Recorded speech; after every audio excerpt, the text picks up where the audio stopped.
So what are natural heritage? Natural heritage are, our geological, physiographical, natural features where we live, right? So as you have all mentioned, you mentioned about various habitats. So these habitats, by their characteristics, they have specific animals and plants, and also, it influences the way of life, right? And what is cultural heritage? It is the expression of our ways of life, and it includes both tangible and intangible.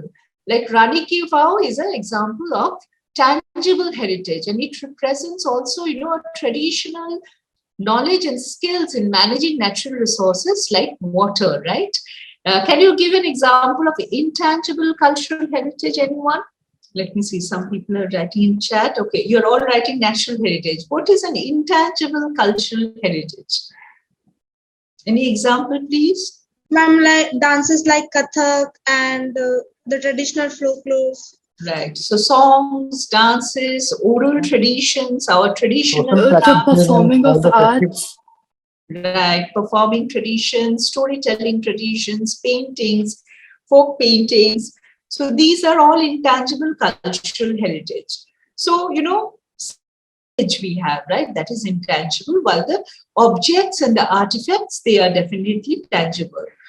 So, when we are talking of tangible heritage, so this is an example of the Kiradu temple in Rajasthan, and the deserts, it's a natural heritage, and we have the Manganiyar singer here, Anwarka Padashya Anwarka, so he's representing the intangible heritage.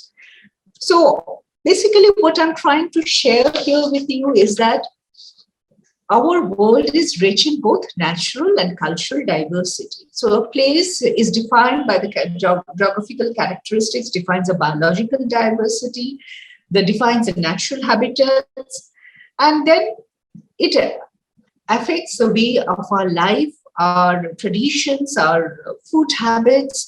So that is our intangible heritage. And our whole world is rich, right? We have so many different kinds of culture. And then also we have the human habitations. We have the villages, we have the towns. So these are also part of the landscape, right? And all are very closely interlinked.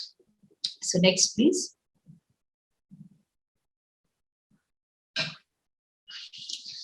Now, we all went through this pandemic, right? And there were months when we were all in lockdown. So what did you do when you were in lockdown? Can someone say or write in chat? What did you do? Remember the months in April, May, June of 2020? When you we were in our house. We didn't go outside our house. And if there's something really very, very important, then only, and with taking precautions, like we would wear masks and take sanitizers with us. Right. So we were all very careful. Some of you are saying that you were doing studying and there were no games. So how did you, learned new things, but how did you manage this whole frustration of staying indoors? What additional things you did? Yeah, someone was reading, right? Okay. And others? Did you listen to films, music, and did you watch films? I think Netflix became very popular. So yeah, someone was painting. So you see, we took culture as a way of respite. We watched more films, web series became popular, OTT, platforms, they had huge viewership. We read, we listened to music, we learned new things. So you see, culture is an inherent way in which we build our resilience, right? And what are the other ways? I'll just take 2 minutes to share about our work. At Banglanatakdotcom, we work on revival of traditional skills. Because what happens with urbanization, with rapid urbanization, often the traditional ways of life are gone. And so traditional, and also with new technology also, like the storytelling traditions, they do not have the audience they used to enjoy. Who will listen to a potted gun when they can watch a movie? So what happened? We tried to find new ways of expression, new ways of showcasing these traditional skills in our Art for Life endeavor. And what we found that these communities who have this inherent talent of painting, composing songs, singing, dancing, when they got this avenue, they could come out of poverty, and based on their cultural skills, they found ways of earning. So it helped in poverty reduction, it helps in finding decent work, and it fostered social inclusion because they started taking pride in their skills, started taking pride in their art. So and it is true not only for the marginalized communities but for everyone. We take pride in our culture and it promotes social inclusion. All across our country, we see thousands of examples where women, they are getting empowered through their craft, through their textile, through their art. So it's also a powerful tool of empowerment. Faith, here is a photo of Amritsar Golden Temple. Faith helps us in building resilience, right? Traditional knowledge of medicine, that is getting more and more appreciation, right? So even during COVID, we started taking traditional ways of, fighting against cold and all those things. Then our traditional ways of life, we use natural fiber products, and now we see that this word is about ethical fashion, sustainable fashion, where we are again encouraged not to use plastic and use natural fiber to recycle, to reuse. So basically what we all know, see here is an example of jute mat and shital pati mat, which are all made of natural fiber. So basically we all agree, right, that our culture, it provides us resilience, it provides us power. Now, today, what we are going to discuss is how, our culture can help us in coping with this problem of climate change. Next, please. Next slide.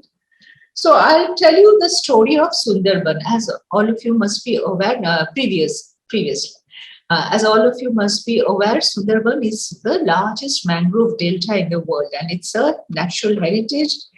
And it's this 10,000, above 10,000 square kilometer of mangrove forest across West Bengal and Bangladesh.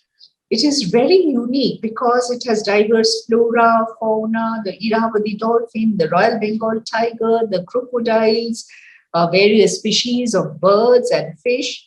And it also has people living in the forest who are very dependent on the forest, right? For fishing, for collection of honey, for crabs, for prawn feeding. And last 2 years, all of us have seen Amphan and Yash, and even before that, there was Ayla. So climate, this is one of the most affected area due to climate change. There is rising seawater level, the islands are sinking, there are frequent cyclones, frequent storms. So the community in these areas, they have, through centuries, they have been facing this. So as a result, if you look at their culture, what you'll find, they have mythical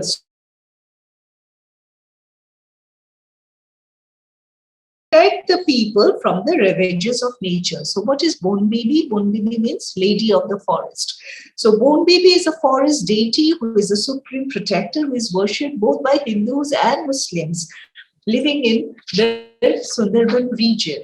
And Bon Bibi Pala is a folk drama. You see, this is a troupe. And they tell the story of, the tiger. They told the story of Dukku, this little boy whom the Bon Bibi protects. And shows the supremacy of the lady of the forest over other godly characters like the Kinroy, the tiger god, and the Mother Narayani. And it shows the inherent mercy and kindness of Bon Bibi and how she takes care over the people. So this is how, in our traditional way of life, we will find how communities have always revered nature, have always worshipped nature. If you go to the Santal community living in Purulia, you'll find they worship Marang Buru, the hill. And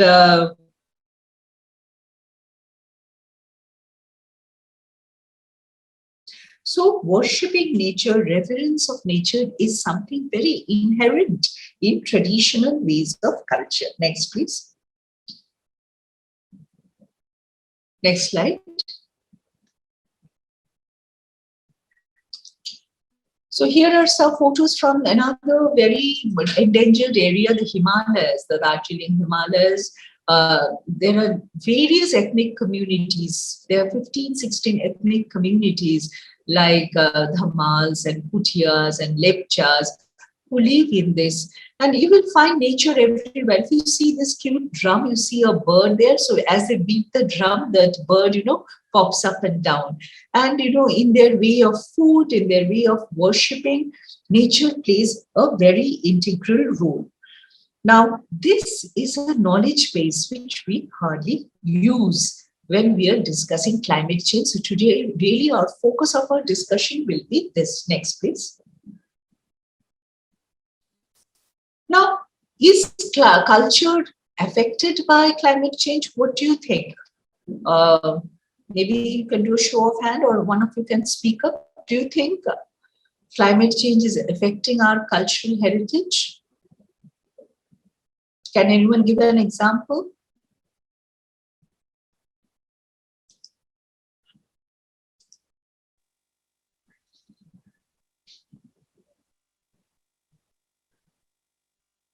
What could be the possible impacts? Okay, since I'm not hearing anyone, let me say. So climate change is affecting in different ways. One, as our natural resources are getting depleted, often communities do not find, the traditional things which they use for the rituals, be it as simple as, the than, the system of sacred groves. So communities used to have a small area in the village where the biodiversity was protected. Similarly, they used to put stones under the shal tree, and that used to be a than, and every village had 4 thans in 4 directions. And the shal tree is now not there in many villages anymore, so they use some other tree. So one is, communities are losing the natural resources. But what is more dangerous, in some places, say for the islands, say for Sundarbans, it is becoming so affected by climate change that what we are having is called the climate refugees, where people, they are forced to migrate because the place where they live, because of rising water level, because of acidification, because change in habitat and a disruption of local ecosystem, they have to leave those areas. And when a community leaves, they lose their identity, their precious sources of knowledge, of meaning, of economic benefit. I have met, people from South Pacific Island where they all know that in next 5 years, the islands, they will have to leave. So what they're now doing, the young people, they're documenting boat making traditions, fishing traditions of the community, which because, the whole community is dispersing. So they won't be able to follow it as a way of life anymore. So they are actually digitally documenting, and there is a whole project on documenting all these traditions of the Pacific Sea Islands. So isn't that very pathetic that a whole community is really jeopardized owing to climate change? IUCN, the International Union of Conservation of Nature, they did a report recently in 2020 where they found that in 33% of the natural World Heritage sites, some of you mentioned some of the sites, 1/3 of those sites, they are all endangered. They're facing problems like invasive.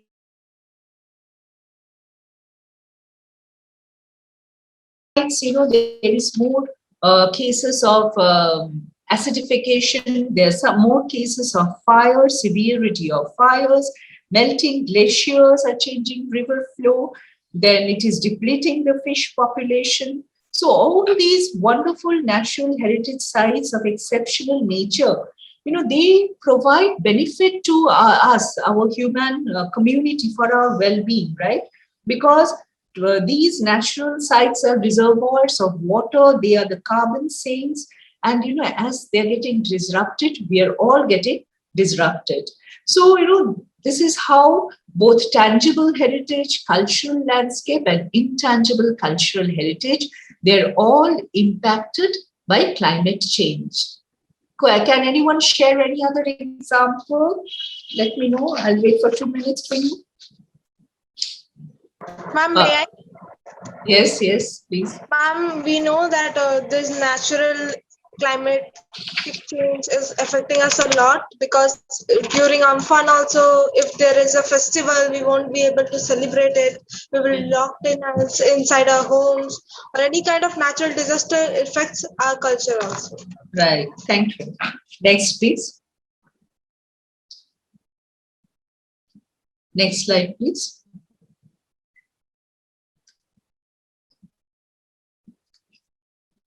Now, but though, we are all discussing that, cultural heritage is affected, but we don't hear about culture when we are talking of climate change action, right? And that is why I really requested Gargi and SwitchON and Bengal to give me this opportunity to talk on this subject.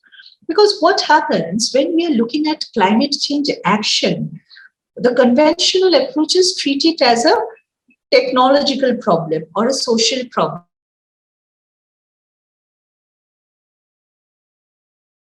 right, for adaptation and mitigation efforts. But we are never looking at culture as a source of knowledge or a culture as a coping mechanism. So if you look at IPCC reports, you will find that the role of culture in climate action is underrepresented. But these communities who are living in the riverine areas, who are living in the marine areas, who are living in the mountain areas, through centuries, they have combated, various hazards of nature, right? And they have some inherent resilient techniques. For example, all across the world in areas, in the coastal areas where there is frequent flooding, they grow crops, they grow seeds, where, say, for example, a rice seeds, which can survive in submerged condition for longer duration than other higher rice seeds. So these kinds of traditional knowledge are embedded in the communities in a way of adapting to natural hazards, way of coping with natural hazards, which we are not looking at. And maybe also when we are talking of cultural discourse, for those of you who are students of culture, who plan to study culture, you will find that when we talk of culture, we do a narrative-based, qualitative, and not really a scientific investigation in cultural studies. So we do in ethnography, we do participant observations. We do not talk of quantitative approach. We do not talk of natural science. So many of you will go into education. And because you're young people, I'd like to, because this is something we learn through our work and we are trying to work on it today, but you have the opportunity to bring forth this change, that whether you are a student of culture, arts, science, these are not silos, these are not separate. And what we need today to have a new way of life, we need to connect more and learn from each other. Next, please. Next slide. So now what I'll discuss with you is how we can use cultural heritage for climate empowerment. How we can use it as a source of knowledge, a carrier of values, which can help us to work for sustainable development, because that is something all of us want. There is a discussion that, the COVID has taught a lesson. Now, COVID is not directly connected to climate change, but COVID has shown us that if ways of life is disrupted, how bad it can be, right? And if we have this 2-degree rise in temperature, life will be terrible. So we need to stop it, we need to address it, and we need to find new ways. And to find these new ways, it's not that we have to just do technology innovations, we have to look back, we have to look at our communities, our indigenous ways of knowledge, which are rooted in community, that how they have coped. So when we're studying communities, these aspects need particular attention.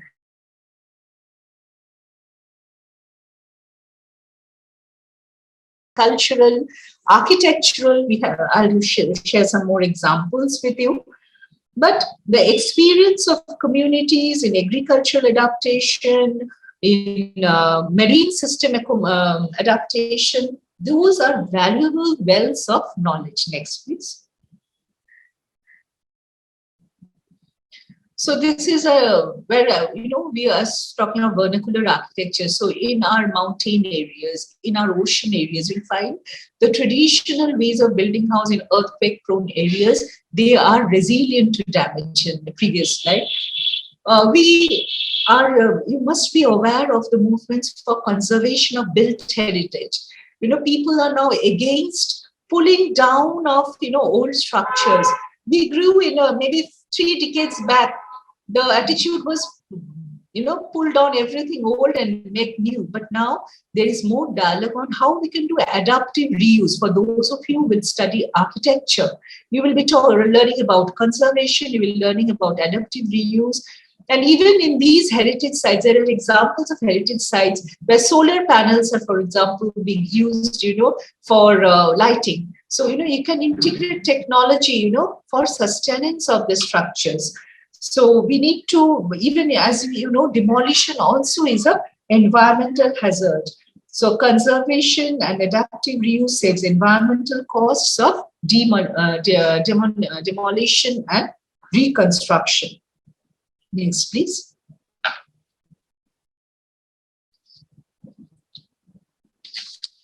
Again, traditional ways of life, I've already mentioned this, that it was inherently sustainable. And there is a movement to support ethical and sustainable fashion, right? We are talking of hand-woven things. We are talking of, bringing back the handlooms, hand-woven mats and natural fiber products, and reducing the use of plastic. So these are all coping mechanisms which we, at some point of life, humans, we had moved away, and now we are all coming back. And as young people, you need to be more and more conscious on this. Next, please. Another thing which these cultural heritage sites, both natural and built heritage sites, and of course the performing traditions and the arts and crafts, intangible ones, it can all be used to stress the urgency. As we all know, even today we are facing debates on whether climate change is a reality or not, whether we need to change our food habit or not, whether we need to reduce our meat consumption or not, whether these are really a problems or not, right? We keep on having these debates. Cultural heritage can be used to stress this urgency, because these places, the UNESCO has this World Heritage Convention, and you were all mentioning the World Heritage Sites. So these sites are known for their outstanding universal values, which all of us as humanity, we revere. And if we can highlight these sites, how they are getting affected, and use these sites, we can do this study on how these sites are affected over the years and disseminate, then it will be a powerful way of communicating. Iconic heritage sites can be a powerful way of communicating the urgency of climate action. And of course, creativity is essential, as some of you are aware. Maybe today we are using theater, we are using rap songs, we are using songs, to talk of climate change action, to urge people to change. So creativity always plays a very important role. One of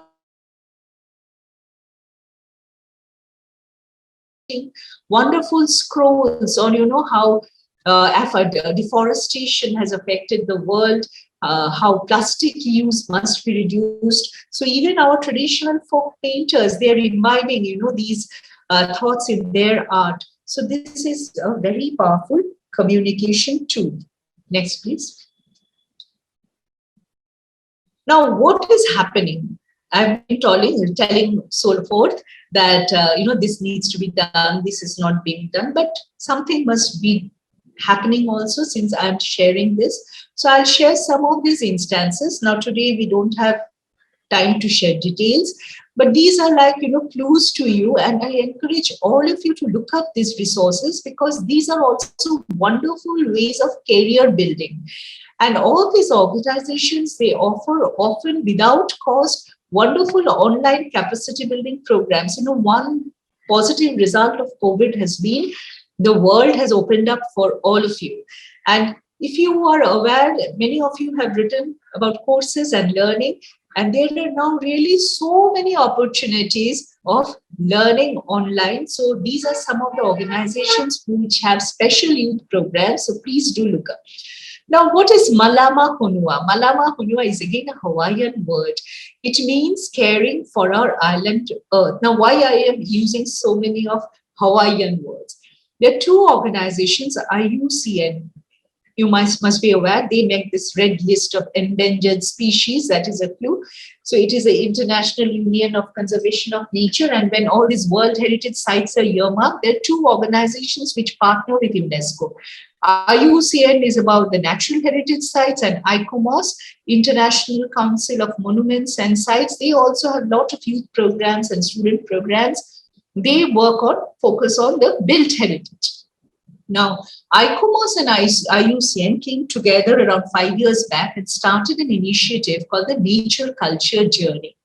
And the whole idea was that in our journey, if we embrace the complexity of our heritage, which, as I have explained, it is linked to our biodiversity, it is linked to our geography, our landscapes, and to our traditional knowledge, to our cultural practices, our rituals, our festivals. If we can embrace them together, then we can be in our journey of Malama Honua, which is caring for island earth. And the first nature culture journey took place in Hawaii, and that's why we have the Hawaiian words. And the next one took place at Delhi in 2007 and 17. And that time, one charter was developed, which is called Yatra or Tamanna, that in our human journey, in our aspirations, how we can find new ways of doing things. So this journey recognizes that people and environment are closely related, and there is an inherent complexity. And if we work towards using the knowledge and the resources available with us, we can build a better world. Next, please. So the other organizations who are working to enshrine climate action. Now, this is twofold. One, as I was saying, how in even FCCC framework and how in IPC reports, how we can include culture. Similarly, when we are talking of cultural policies, we also need to bring together the climate action angle. So it's a two-way process. So UNESCO, as you know, it's an international even organization which is working on culture, education, science. So they are doing a lot of work. ICROM, which is about capacity building, they focus on capacity building. ICOM, it's about the International Council of Museums. ICOMOS, which is Monuments and Sites, they're all working together for ensuring a more robust anchoring of culture in global endeavor of climate action in national policies and plans. And this is a whole area of which, there is not much awareness yet, and we all need to really strengthen this movement. And that is the reason I'm sharing all this with you. ICOMOS has come out with a report which is called The Future of Our Pasts, Engaging Cultural Heritage in Climate Action. So you can look up this report to get more ideas. UNESCO World Heritage Convention, World Heritage Committee this year, they have also come up with a whole charter where they're highlighting how World Heritage properties can provide options to mitigate and adapt to climate change through ecosystem benefits, such as water and climate regulation that they provide, and the carbon that is stored in the World Heritage forest sites, and how cultural heritage can convey traditional knowledge which builds resilience for change to come and leads us to a more sustainable future. So what the global endeavor is to make these World Heritage properties as climate change observatories, where young people, scientists, and other stakeholders, they can come together and they gather and share information. They can share information, monitor, and evolve ways to mitigate and manage climate change. Next, please.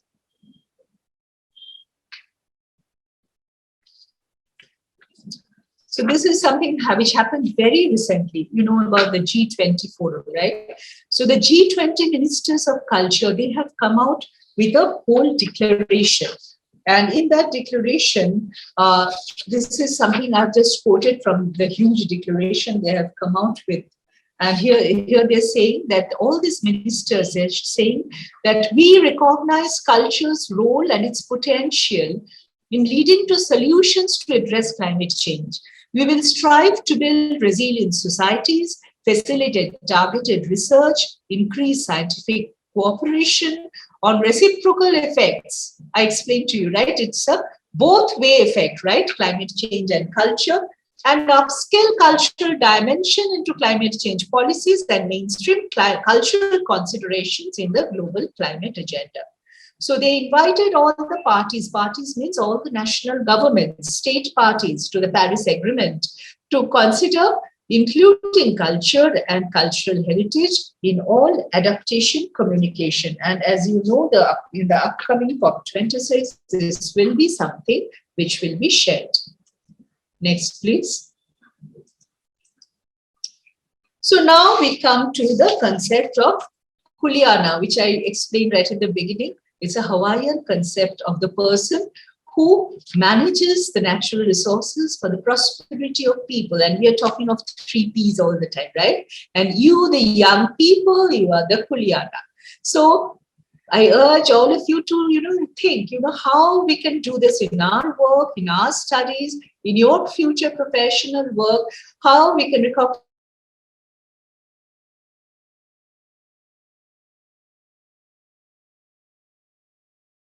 and work together to achieve vision for sustainability. This is not a chartered path, but it is a path which builds on the knowledge and experience of our human community at large. And your decisions. So why don't you take these, collect by doing, do small experiments, learn by listening, listen to your elders, go out to the villages, listen to the communities. In Purulia, for example, I met an old lady who once said that the storm is about to come. And I said, how do you know? And she said, look at that small bird, it's hopping from one bush to another. That's a sign of the storm is about to come. See, these are the kinds of knowledge which are embedded in our communities. And as I said, let's all protect nature, because that's the way we can combat the emissions and step forward to a low carbon economy. Next, please.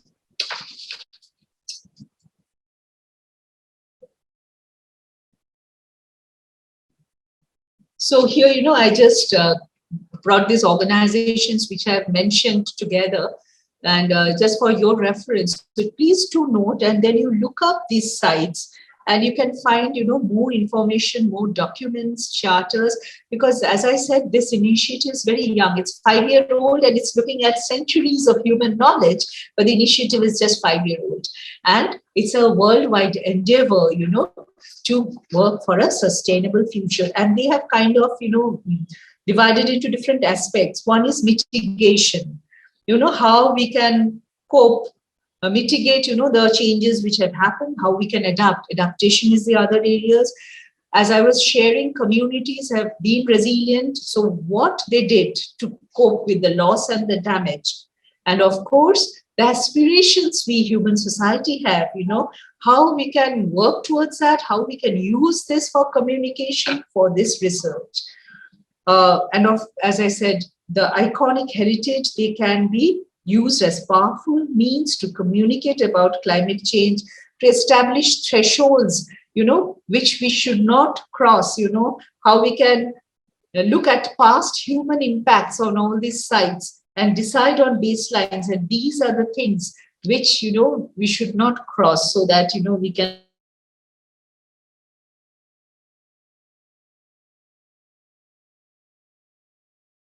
one thing I'd really like, I think we have 10-15 minutes. So I'd really like all of you to reflect and discuss one thing you will do based on this. Can we have the discussion? You can close the PPT. So you can, if you can turn your video on, I don't know whether you can, but it will be good to hear from you. based on that, if you have any questions, please ask, and it will be good to hear from you. One thing you will be doing after you listen to what I shared today.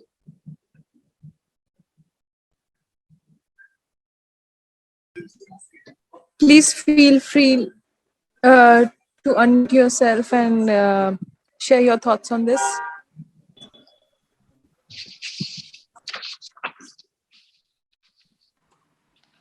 Hello, good morning, ma'am. Good morning. Ma'am, actually, I want to closely work with natures, and I want to closely look up to it, all the calamities, all the happening, and I want to do something in this field. So tell me about yourself. You were a student. You were Yes, ma'am. Ma'am, I am a student. student I'm of. Pratik Chaturvedi. I'm from Durgapur Government College, first year student, botany honors. Great. So you are in the right career and you have enough opportunity, right? So these are the, the new ways where you can do research, because we don't have the knowledge. Though we know our traditional systems, our biodiversity has solutions, we don't have the knowledge documented. Yeah. Good. Anyone else?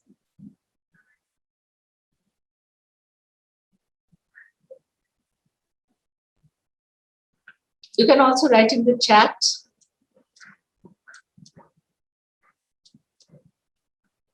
If any one of you have used culture to communicate on climate change, you can share the experience.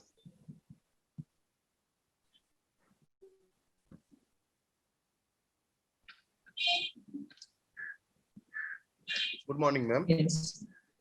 Good morning. Good morning, ma'am. I'm Tanmay from Harvard St. Xavier's High School. I'm teacher.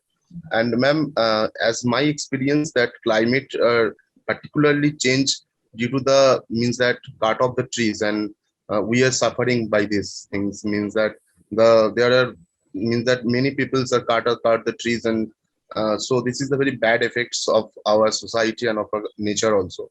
So and we using the various vehicles, but if we do not use these things, if we are practicing to walking, and another thing is that we are like to use a private car instead of using the public transport. But according to me, the 100 people are going the public transport, if the 100 people are using the 50 public private transport, that will be more harmful for our environment. So if we stop our habits, and if we are changes our habit, then I think that the climate and the nature will be definitely changed. Thank you, ma'am. Absolutely. Thank you. Thank you for sharing. In fact, the concept of sacred groves in Northeast, the villages have sacred groves where they, ensure that the whole biodiversity is represented, because all kinds of species are cultivated there. So those are nice examples. Kritika, you have asked that whether any Indian organizations are documenting traditional wisdom. Of course, there are several organizations which are documenting, but what is missing is the correlation. That's what I was saying, that that is the change we need to bring about. That when we are talking of traditional knowledge of nature, we are not linking it with how we can use the traditional knowledge, that traditional wisdom, to cope with climate change. So be it agro knowledge, be it medicinal knowledge, be it management of natural resources, because all across the world we have the principle of commons and commoning, right? So we have these fields, which are for every animal to graze, right? If everyone had their private grazing land, it would have been a massacre. So there are these concept of commons very much embedded, and there were these principles of commoning and management of commons. But over last maybe half a century, we have privatization coming into this, and that concept of that free area for all is going. For indigenous communities in particular, it's very difficult for them to understand why the entire forest is not their land, because that's how they have always looked at it. So even organizations which are documenting traditional knowledge, we need to, link it with how that knowledge can help us to adapt to the current problems we are having. Yeah. And regarding this patenting, yeah, Kritika, that's also a very important point, that what is traditional knowledge cannot be patented by one company or one group, because it's again the knowledge of the whole community. And that's why we have new tools. So that's another whole area of study, it's called IP, intellectual property rights, and traditional knowledge, TK, and traditional cultural expression, TCE. So these are the jargons, but you can study, TCE, TK, and IP. It's a whole area of study, research, policy making, programming, which is, in our country is in a very nascent stage. And the government is now giving geographical indications. You must be hearing about Rasagunda getting GI, and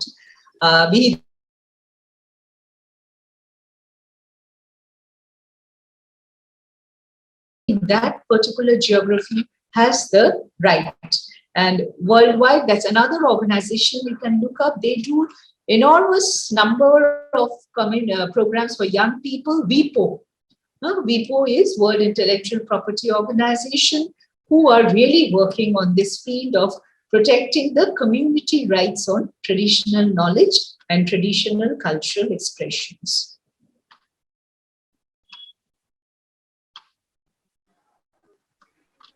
Yeah, thanks, Lisa, for sharing. Yeah, that is also very interesting, the culture you have mentioned.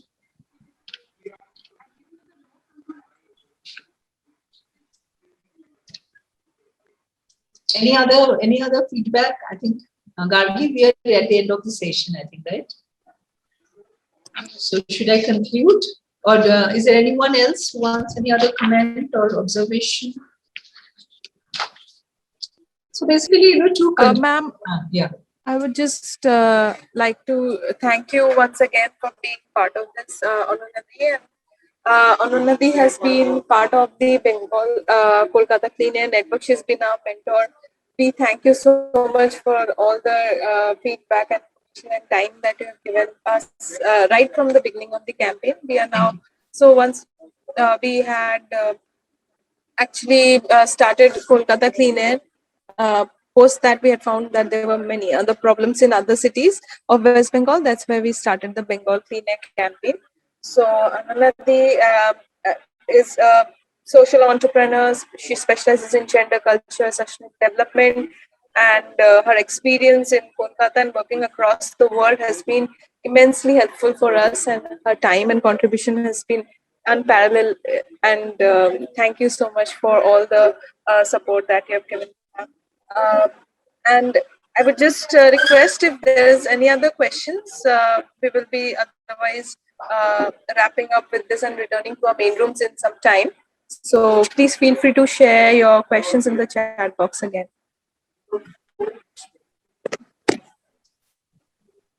Yeah, Pratik has said that Pratik wants to explore entire India. Of course, the entire India and the entire world is for there to explore. And we all really need to come together. The way, our educational system and our work cultures have evolved in the past is we are all in silos, and we really need to, cross-stimulate each other.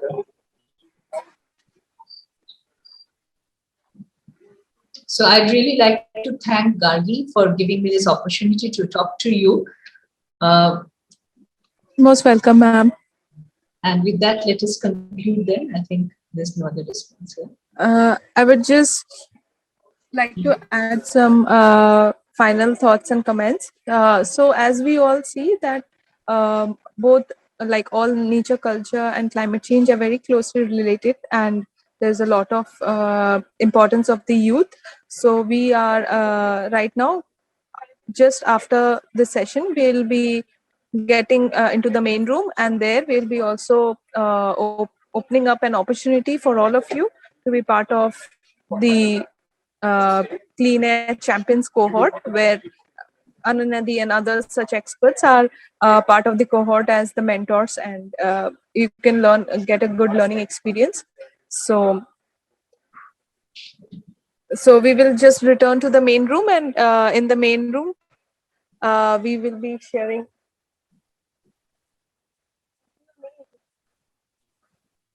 So other than that, yes, other than that, if there is we'll be returning in the main room in the next 10 minutes. So other than that, if there is something else you want to, anybody wants to share, please feel free to share.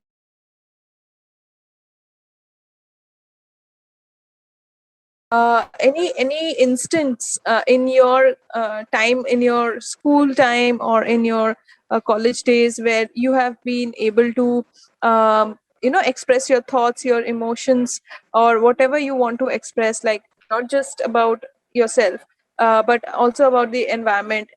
There are any instances, if there are, then in any occasion that you have shared, in which way, if you could just write in the chat box.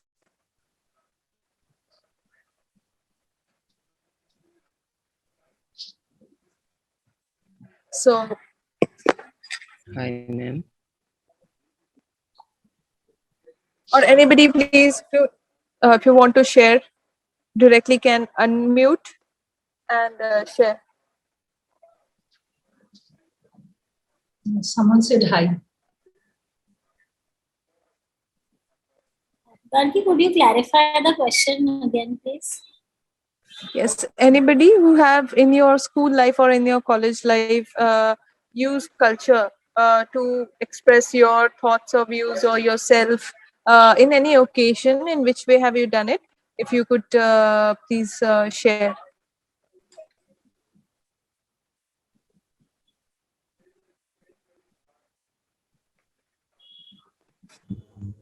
Since the See, child, Komal here has been painting in her school and expressing her thoughts and views. So that is one another way. Uh, ma'am, I'm and audible. other than that, what other way do you think is culture affecting culture being able to enhance the way in which you express yourself? If you could just also share that. Uh, Hello. Yeah, we can hear you.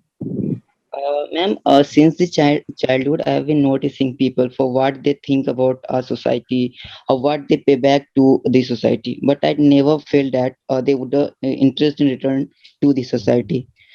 Even though they waste water, pollute water, soil, and air, etc. I have asked a question to me what they are doing these things, which is destroying our future. One day I got answer. Actually, they do not have knowledge what they are doing. Since the day I want to work on education, but how I do particularly how do I because I'm a student. I have to give some time to my study. So how I do work on this.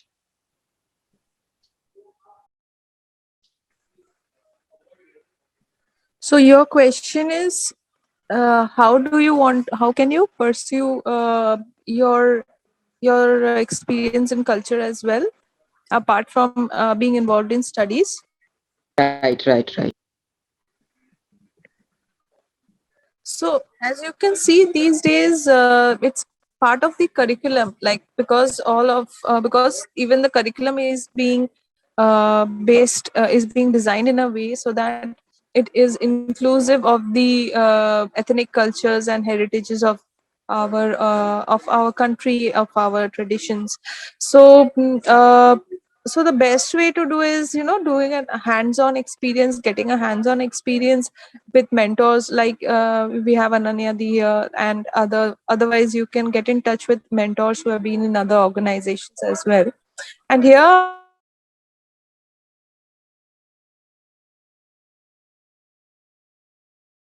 him to for Akshay to be more inclusive of his culture, to include the culture heritage more inclusively in his education.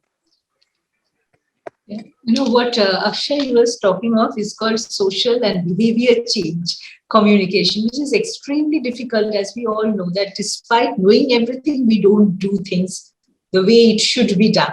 As you were saying, that people waste water and why they water. But so what we need to do is, keep on telling them. And using ways which, engages their attention and also touches their heart, because, heart, because what we say is that I listen and then I come forward to change myself, right? That is what our goal is. And their culture is a very powerful tool. And, often we do short skits with young people like you, where, they raise these questions in the drama, so that people who are not following the way they should use water, say, for example, that habit is shown, and someone questions, someone answers. So through that dialogue, often, this person who is not doing it often feels, okay, so this is a thing, so maybe I should do change. So this is how it triggers. That's why culture is a very powerful tool. Thank you. So, one experience I would like to share is that as part of one of the initiatives that we had taken, we used to just go around the city, fixing leaky taps across the city. So it was so encouraging to see, like initially there were just a few of us who used to go around the city identifying leaky taps. And then when we started doing it, everybody started asking questions. So, and then it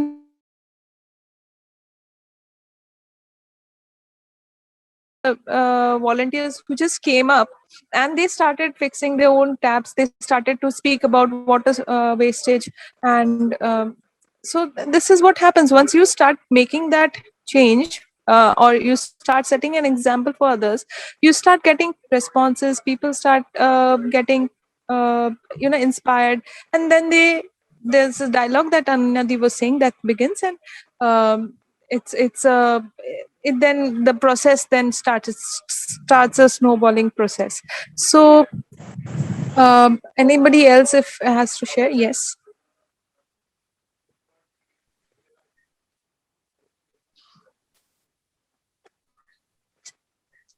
Actually, the power of young people was really demonstrated in the pandemic. The way young people came together to give food, and there were so many community kitchens managed by young students across our city and in other places also. As people got inspired.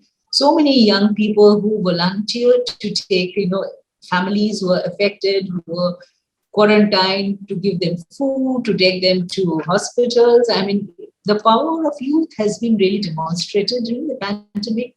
So, we can go on doing that, and you can, charter a new world for future. So all the ingredients are there. Yeah, storytelling is a very powerful tool. Yes, Kritika.